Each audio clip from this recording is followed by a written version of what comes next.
एक बार फिर से आप सभी का स्वागत है फाइनेंस गुरु के चैनल पर। और लेटेस्ट अपडेट मैं लेकर आई हूँ आपके बैंक खाते को लेके। कुछ नए नियम आए हैं और कुछ अपडेट हैं, तो जो लोग नए हैं इस चैनल पे, चैनल को सब्सक्राइब करें। जैसे कि कोई भी अपडेट आती है या कोई भी बदलाव होते हैं फाइनेंशियल जगत में, तो मैं वो सबसे पहले न्यूज़ अपने चैनल पर लेकर आती हूँ। तो अंत तक बने रहिए, विस्तार से जानकारी। 3 बड़े बदलाव के बाद भी और क्या इम्पोर्टेंट बदलाव हुए हैं, विस्तार से मैंने बताया है। वीडियो अच्छी लगती है तो लाइक ज़रूर करिए। तो आइए शुरू करते हैं। भारत में बैंकिंग प्रणाली लगातार विकसित हो रही है और ग्राहकों को बेहतर सेवाएं देने के लिए नए नियम लागू किए जा रहे हैं। जनवरी 2025 से भारतीय रिजर्व बैंक आरबीआई ने कुछ महत्वपूर्ण बदलाव किए हैं, जो एसबीआई, पीएनबी, एचडीएफसी और अन्य बैंक के खाता धारकों पर प्रभाव डालेंगे। इन नियमों का उद्देश्य बैंकिंग को अधिक सुरक्षित, पारदर्शी और ग्राहक केंद्र बनाना है। इस वीडियो में हम जनवरी 2025 से लागू हुए 3 प्रमुख नियमों के बारे में विस्तार से आपको बताएंगे।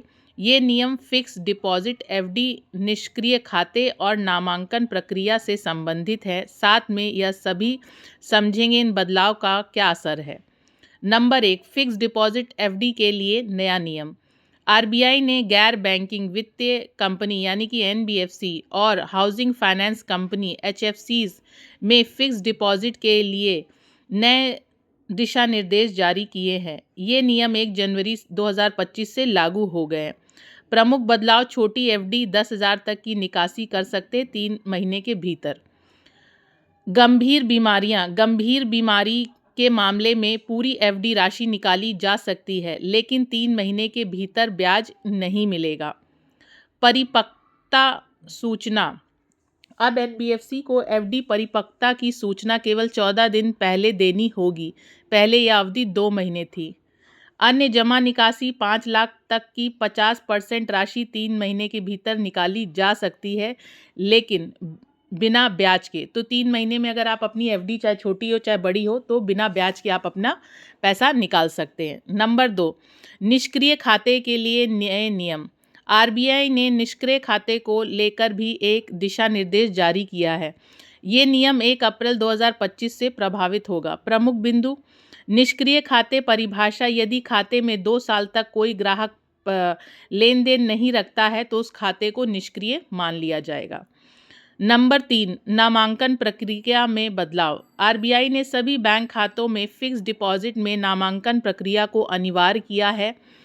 यह नियम 17 जनवरी 2025 से लागू हो जाएंगे। प्रमुख बिंदु: अनिवार्य नामांकन: सभी मौजूदा और नए खातों में नामांकन करना आवश्यक होगा। पासबुक अपडेट: पासबुक रसीद पर नामांकन पंजीकरण का उल्लेख करना जरूरी होगा। सरल प्रक्रिया: नामांकन प्रक्रिया को सरल और ग्राहक अनुकूल बनाया गया है।